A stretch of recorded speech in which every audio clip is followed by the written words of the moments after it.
नमस्कार दोस्तों, स्वागत है आपका अपने YouTube channel education by Mohit sir में। दोस्तों 2 जून के दिन आप 10th और 12th के एग्जाम में प्रमोट कर दिए गए थे।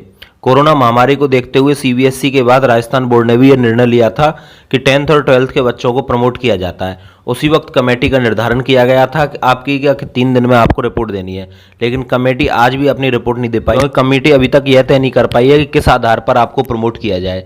लेकिन अब कमेटी ने और शिक्षा मंत्री गोविंद सिंह डोटासरा ने प्रमोट करने के लिए इंटरनल मार्क्स को और आपके जो गृह कार्य पुस्तिका इस साल बनवाई गई थी उसको आधार बनाने का निर्णय लिया है। तो बच्चों, सबसे पहले तो यदि आपने अभी तक अपनी गृह कार्य पुस्तिका नहीं बनाई है और स्कूल में जमा नहीं कराई है तो वो स्कूल में आप जमा कराइए और स्कूल वालों से आप अपने इंटरनल मार्क्स को सुधरवाइए।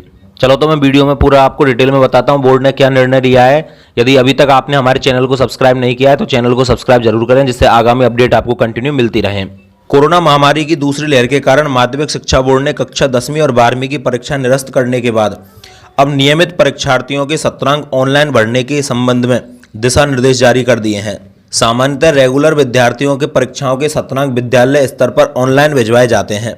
इसके लिए संस्था प्रधान द्वारा बोर्ड की वेबसाइट पर लॉगिन किया जाता है और परीक्षार्थियों के जो रोल नंबर होते हैं उनके आगे उनके जो सत्रांक होते हैं उनको भर दिया जाता है। कोरोना काल के चलते इस वर्ष स्कूलों में ना तो कोई टेस्ट हुए थे, ना ही कोई अर्धवार्षिक परीक्षाएं ली गई थी। इसलिए विभाग ने आंतरिक मूल्यांकन का आधार और आपकी जो गृह कार्य पुस्तिका होती है उसको आधार बनाया सत्रांकों के लिए। अब वार्षिक परीक्षाओं के निरस्त होने के बाद बोर्ड के द्वारा आंतरिक मूल्यांकनों के अंकों को भी बढ़ाया जा सकता है।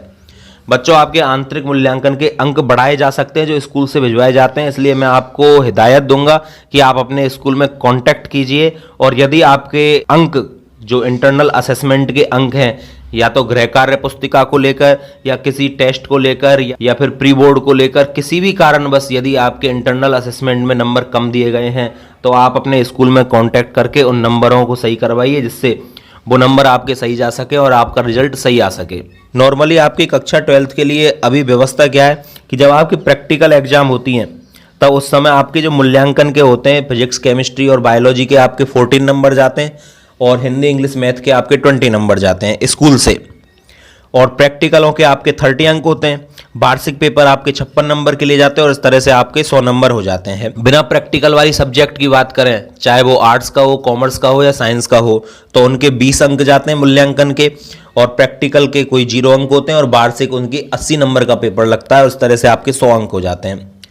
यदि हम संगीत और चित्रकला वाली सब्जेक्ट की बात करें तो मूल्यांकन के ओनली 6 नंबर जाते हैं आपके। प्रायोगिक परीक्षा आपकी 70 अंक की होती है और वार्षिक परीक्षा आपकी 24 अंक की होती है और इस तरह से आपके 100 अंक हो जाते हैं। और 10th क्लास की यदि बात करें तो आपके मूल्यांकन के लिए 20 अंक यहाँ से जाते हैं। प्रायोगिक परीक्षा आपकी होती नहीं है और आपके 80 नंबरों का पेपर होता है और इस तरह से 100 अंक हो जाते हैं। तो बच्चों, इस तरह से आपके नंबर भेजे जाते हैं 10th और 12th के।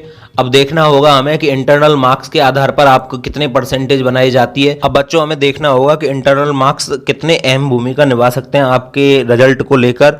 गोविंद सिंह डोटासरा जी ने भी अधिकारियों से चर्चा करके बोर्ड को एक निर्देश दे दिया है कि आप 21 से 28 जून तक अपने इंटरनल मार्क्स भर दीजिए। इसके लिए जो जिला वाइज डीओज होते हैं, आपके जो जिला शिक्षा अधिकारी होते हैं, उनको लेटर भेजा भी जा चुका है।